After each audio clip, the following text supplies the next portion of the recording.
Actualidad Radio. La información nunca sonó tan bien. Vamos hacia Ucrania, vamos Sí. a conversar sobre este tema tan importante que ha tenido un cambio dramático de óptica, ¿no?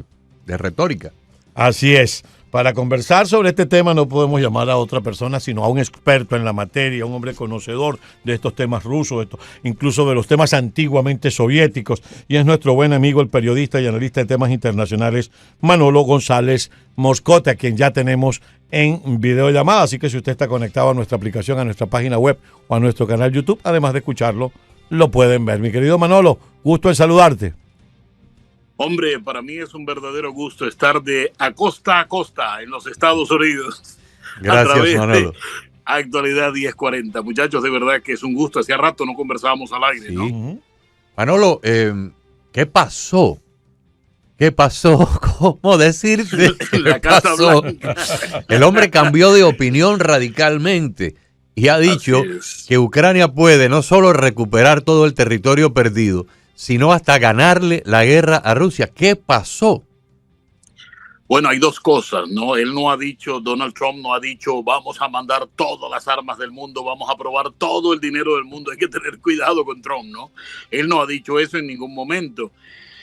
Tampoco ha envalentonado a toda Europa para decir, ¿saben qué? Vámonos, marcha adelante a ganarle la guerra a Putin. Lo que ha tenido Donald Trump, ha sido muy inteligente, es, como se dice en ruso, воздержанный, ha contenido, él se ha contenido. Primero, en Alaska le puso la alfombra roja a Putin, luego se lo lleva en la bestia, se lo lleva hacia la reunión, luego le muestra el interior de dónde están. O sea, él ha sido prudente con Putin porque es un tipo sumamente difícil. Yo les vengo diciendo a ustedes que Putin es el hombre del sí, yo te ayudo, pero. Entonces siempre en los peros se van quedando las cosas. Pero obviamente Donald Trump, la paciencia tiene un límite, ¿no? Trump tiene un límite en su paciencia también y es como ha venido tratando a Putin. Lo ha tratado con mucha suavidad. Tampoco se habla de, en este momento, montar toda una batería de sanciones que serían letales y fatales ya para la economía de Rusia, porque Europa tiene lista otra batería de sanciones, aparte de la que ya promulgó hace algunos 15 días. Entonces, estamos sencillamente a puertas de que ya Trump diga, ¿sabe qué? Le di toda la confianza, hasta alfombra roja le puse a usted en Alaska y usted nada. O sea, hemos demostrado con eso que hemos sido gentiles, hemos sido amables, hemos querido las cosas por las buenas, pero usted no entiende nada por las buenas. Fíjate que Marco Rubio habló con Lavrov ayer, antier, y como volvieron a conversar sobre el tema, Marco Rubio fue enfático en decirle que estamos muy molestos porque ustedes no quieren acabar esa guerra.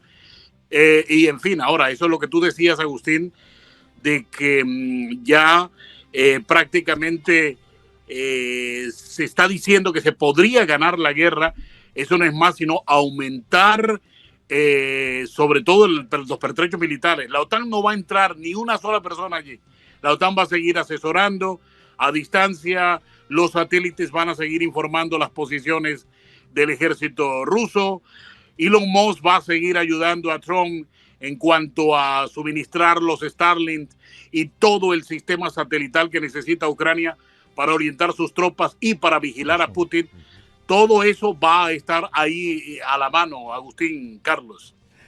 Manolo, ayer yo le leía a Agustín, le hacía referencia a una publicación, y la he mencionado creo que 2 o 3 veces, del presidente Trump, que fue donde lo llamó tigre de papel. Pero hay unas 3 líneas o 2 líneas y media de esa publicación del presidente Trump donde dice, ¿dónde está ese poderío de Rusia cuando usted inició una guerra que podía haber terminado en un fin de semana y mire todo el tiempo que lleva? ¿No será que no puede ganarla? Es decir, hay un reto y una suerte de descalificación pública y después es que lo llama tigre de papel. Es un comentario ridiculizante. Sí, lo ridiculiza por completo. Bueno, usted no tenía un gran poderío. ¿Por qué no ha acabado con esto en un fin de semana y mire todo el tiempo que lleva? Yo creo que Ucrania pudiera hasta recuperar sus territorios y ganar la guerra. Ahora, fíjate tú, acuérdate que hasta el momento mismo del comienzo de la guerra, ese fatídico febrero, Estamos hablando de que el ejército ruso tenía más de 1.200.000 hombres, pero claro, un ejército distribuido prácticamente en 5 secciones, ¿no? Norte, sur, este, oeste y centro. Pero lo que le tocó a Ucrania, se supone que es el ejército del oeste, un ejército que no estaba preparado, un ejército que indiscutiblemente compuesto por muchachos con una inexperiencia, y se supone que esos muertos fueron los que hoy tenemos que contarle a Rusia, los muertos que entregó Putin en esa parte del ejército ruso, en la parte del oeste, que es la que cuida las fronteras del oeste de Rusia, del este de Ucrania. Lo que aquí está claro, Carlos, es que sencillamente Putin ha tenido que recurrir a Irán, ha tenido que recurrir a China, ha tenido que recurrir a Corea del Norte, cuando los grandes estrategas militares rusos le dijeron a Putin, vamos a comprarle o a traer armas de Corea del Norte cuando son las más atrasadas del mundo. Y Putin dijo, bueno, tocará, porque la verdad es que ya estamos agotando nuestras existencias y esta guerra obviamente también nos está agotando los recursos económicos, por lo que las compras con la Unión Europea están escaseando, y el único que le está comprando petróleo a grandes cantidades y con un dumping, con un bajo precio, es China y por supuesto la India, que a la India ya está cuestionada. Acuérdate que la India, cuando se habla de sanciones, ya comienza a pensarlo 2 veces cómo sería el negocio con Putin, porque esa es una de las cosas, ¿no? Esa amenaza que en su momento profirió Trump de sancionar a todo el que comercie petróleo con Rusia, indiscutiblemente está sobre la mesa, porque esas sanciones todavía no se han aplicado en su totalidad, Carlos, Agustín. Aplicar esas sanciones sabiendo, mírate, cómo fue recibido Donald Trump. En el primer mandato no fue tan bien recibido en la ONU, pero en esta segunda vez vimos que muchísimos líderes mundiales se le rindieron a sus pies. O sea, tomaron en serio y entendieron que Trump no es de bromas ni de chistes, sino que es de armas tomar, ¿no? No, y la primera reunión a la que él asiste de la alianza militar de la OTAN parecía que era una mofeta apestada, en aquella reunión donde estaba Angela Merkel y los señor británico Johnson. Hoy en día, Boris Johnson, hoy en día, no solamente hicieron lo que él les pidió casi que a trompadas en esa reunión donde le dijo, ustedes tienen que pagar el 2% o yo me voy a retirar y los voy a dejar solos. Y bueno, se formó ahí la conmoción. No solamente se comprometieron a pagar el 2% cada país de su presupuesto, sino ahora están pagando el 5% a instancias de él. Porque la guerra, después entonces ocurrió la guerra, en ese momento no había guerra, y ahora Europa ve con gran preocupación las ínfulas hegemónicas e imperialistas de Rusia. Pero yo leí hoy en la prensa americana, en un diario americano, algo interesante. Hablaban precisamente del cambio de postura del presidente Trump para con Ucrania, y decía, sus asesores de inteligencia le han dado una nueva evaluación que indica de que Rusia se está descosiendo internamente, que la situación económica interna de Rusia es de grave envergadura, y eso pues es lo que le ha dado a Trump este cambio de opinión para meterle sal en la herida. Porque fíjense lo que ha ocurrido en los últimos 45 a 60 días, los ucranianos muy acertadamente han logrado destruir o incendiar o sacar de operaciones cerca del 30% de la capacidad petrolera de Rusia, al punto que obligaron a Rusia a declarar una emergencia energética y a poner un racionamiento en ciertos lugares. Entonces hoy Zelensky estaba pidiendo que le dieran cohetes de mayor potencia, de mayor alcance, y Zelensky terminaba su comentario diciendo, para que los rusos empiecen a buscar sus ataúdes. Así es. Fíjate algo bien importante. Tú has tocado un punto muy, muy importante, y es la economía de Rusia. Es que la economía de Rusia está maltrecha. Putin no se ha atrevido a declarar la economía de guerra. No la quiere porque sabe que eso se le viene la oposición encima, aunque la tenga él restringida, aunque la tenga aplastada, pero igual se le va a venir la gente encima.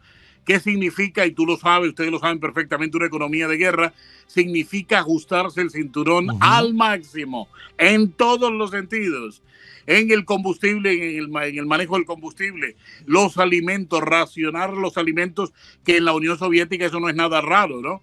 Porque igual que en Cuba, tú sabes, allá vivimos la cartilla esta de racionamiento. Igual.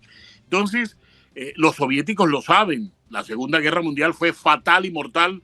Muchos murieron de hambre en la Unión Soviética y ellos, los rusos, lo recuerdan y obviamente no quieren volver a vivir estos episodios cuando Stalin declaró la economía de guerra para poder enfrentar obviamente a Hitler.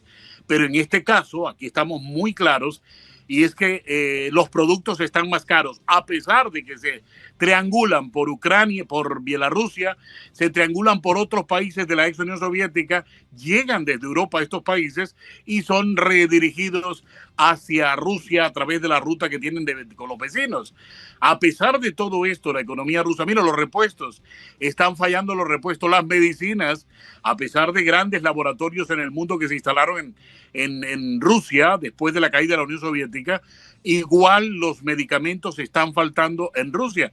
Ahora, esto de Donald Trump y lo que tú dices, que los servicios de inteligencia le han advertido cuál es la situación actual, claro, le dijeron ya a Putin ya hay es que pullarlo un poquito más. A Putin lo que hay es que torearlo un poco más y sencillamente presionarlo para un acuerdo y para que pare, porque la economía a Putin no le está dando los resultados ni le están dando los números. Imagínate por un momento, Carlos Agustín, que Trump se ponga de acuerdo con la gente de la OPEP, con los países árabes sobre todo, que son los rectores en la OPEP, y le diga, ¿sabe qué? Yo necesito bajarle el precio al petróleo, a pesar de que Putin tiene el precio tasado muy por debajo del precio internacional por aquello de un colchón económico que mantiene, que si el precio internacional es de, por ejemplo, $60 el barril, él lo tiene en el presupuesto por unos 20 o 30 dólares, para el resto todo lo que entre de ahí es ganancia. A pesar de eso, si Trump le dice a estos países de la OPEP, vamos a aumentar la producción de petróleo, bajamos los precios, a pesar de que Putin tenga ese colchón, va a tener una gran influencia en la economía de Rusia y Putin se va a ver en calzas prietas, porque te repito, una bajada en este momento del petróleo significaría para Putin prácticamente algo desastroso que lo obligaría a negociar esta guerra, ¿no? No solamente una bajada del precio. El presidente Trump durante su discurso en Naciones Unidas fue absolutamente categórico cuando dijo: ustedes están financiando su autodestrucción porque ustedes le están comprando petróleo a Rusia y le están dando dinero a Putin. Y con ese exhorto del presidente Trump, yo creo que yo lo pensaría dos veces antes de volver a comprarle petróleo a Rusia, porque entonces lo que hace el presidente por acá es que te sube los aranceles si le sigues comprando, como lo hizo con la India. Así es, ¿no? Y acuérdate que la India le tocó devolver en el mismo momento cuando se comenzaron a hablar de estos aranceles. La India devolvió uno de los tanqueros más grandes y más famosos del mundo. Lo devolvió, dijo, no, yo no acepto ese petróleo ruso porque imagínense, me vienen a sancionar. Y desde ese momento están negociando con los rusos cómo y cuándo y a qué hora y en qué momento pueden mandar otra vez otros tanqueros de estos gigantescos, porque le tienen miedo a estas sanciones. Es que a Trump hay que tenerle cuidado, a estas sanciones hay que tenerle cuidado y a estos aranceles hay que tenerle cuidado. Por eso todo el mundo lo está pensando en este momento, y ese discurso que tú mencionas en la ONU fue rápido, contundente y muy claro en lo que se viene. Putin debe pensarlo dos veces, o si él quiere mantener la hegemonía en Rusia con su nombre, o simplemente que él va a pasar a la historia como uno de los peores, porque sencillamente puede la oposición en determinado momento, o los generales que no están de acuerdo con él en cualquier momento, sacarlo, ¿no? Manolo, vamos a hacer contigo lo que hacía un amigo mío que vendía corbata. Todo el que se le acercaba le quería vender una corbata. Todo el que pasa por este programa últimamente, nosotros le preguntamos cómo ve la situación de la flota naval en el Caribe y la situación de Nicolás Maduro. Inclusive lo hemos hecho hasta con artistas. Ayer estuvo con nosotros Franklin Virgües, que vino a promover una obra de teatro, y también le preguntamos si no podíamos dejarlo. Candidato a estar preso en Venezuela junto a mí. No podíamos dejar de hacerlo contigo, porque además A ti te toca de cerca porque tú naciste en la costa de Colombia. Así es. ¿Cómo ves la situación? Bueno, mira, yo entiendo perfectamente lo de las naves en el Caribe. Yo venía diciendo hacía mucho rato que cómo sería posible atrapar a Maduro cuando ofrecían $50 millones. Yo siempre dije en varios medios mundiales, decía, para poder atrapar a Maduro tú tienes que colocar una flota de navíos allí en el Caribe, ¿no? ¿A quién se lo vas a entregar? ¿Se lo vas a mandar para Colombia? Petro no te va a dejar, te lo va a devolver. ¿A dónde lo vas a mandar? Dice, tiene que ser en el Caribe, ponle unas corbetas allí y de allí te cargas a Maduro, te lo llevas. Pues bueno, mírate, al mes y medio, cuando yo hice este planteamiento, apareció el hecho de que se enviaban estas corbetas. Parece que en la Casa Blanca me escucharon y comienzan a aparecer estas corbetas. Pero antes de que estas corbetas aparecieran, de todas estas naves americanas, comenzó un movimiento full por todo el Caribe para mover la droga y para mover todo tipo de contrabando antes de que estas naves llegaran allí a su destino pasando por el canal de Panamá. Hubo mucho trasiego de droga en ese momento, ojo, mucho trasiego de droga. Y una de las últimas lanchas, la primera lancha que a propósito fue derribada, fue atacada destruida con 11 marineros allí, con 11 personas. Obviamente eran naves que llevaban motores, 5 o 6 motores fuera de borda, que no son para pescar. Nadie usa esto ni para pescar, claro, por supuesto. ni mucho menos para hacer turismo. Ahora, yo siempre dije, esta gente, todas las naves americanas se mueven por que la DEA tiene claro cuál es el mapa de movimiento. Se sabe por el ruido de los motores, por la potencia de los motores, por estos escáneres, quienes están saliendo de puertos venezolanos. La información sale al satélite y obviamente estas naves tienen toda la información. Se sabe por estos movimientos de estas naves cuáles son las naves que están moviendo droga en el Caribe. Ahora, ¿por qué estas naves? Hombre, muy sencillo. Lo que busca el gobierno de Estados Unidos es simplemente lo que en su momento Hosni Mubarak hizo en Egipto, darle a los militares toda la industria del turismo y la industria alimenticia para poder él sostenerse en el poder. Lo que hacen los Castros en el poder, darle a los militares todos los dólares y lo demás para que los sostengan en el poder.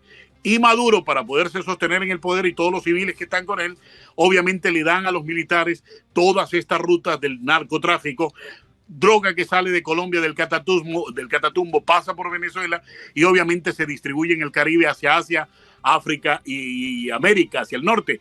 Entonces, lo que está haciendo Maduro es pagarle, las barcazas que Carlos conoce, unas barcazas precarias que están llevando gasolina por todo el Caribe, unas precarias condiciones, y ese dinero es de los generales.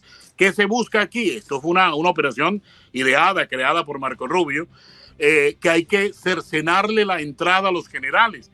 ¿Cómo le quitamos el fondo, el dinero a los generales? Póngale entonces allí unas alcayata, ponga una alcabala, en este caso son las naves, y no permite el paso de la droga por 1 mes, 2 meses, 3 meses, y usted verá que el dinero de los generales se va a ver mermado y los generales se van a ver, aunque tú no lo quieras, los generales se van a ver sin dinero, y ahí es donde le van a decir a Maduro, mire, nosotros hemos perdido el negocio por usted, aquí estamos nosotros, es con problemas con usted, teníamos este negocio, lo ayudamos, pero ya no vamos a poder. Eso es lo que se está buscando, cercenarle las entradas de dinero a los militares, que es con lo que le paga Maduro para que lo sostengan en el poder. Pero ahora, diremos otra cosa, $100 millones que no lo ha dado Estados Unidos ni por Bin Laden, quizás el terrorista más grande buscado, $100 millones, cualquiera se te voltea, o cualquier comando suicida.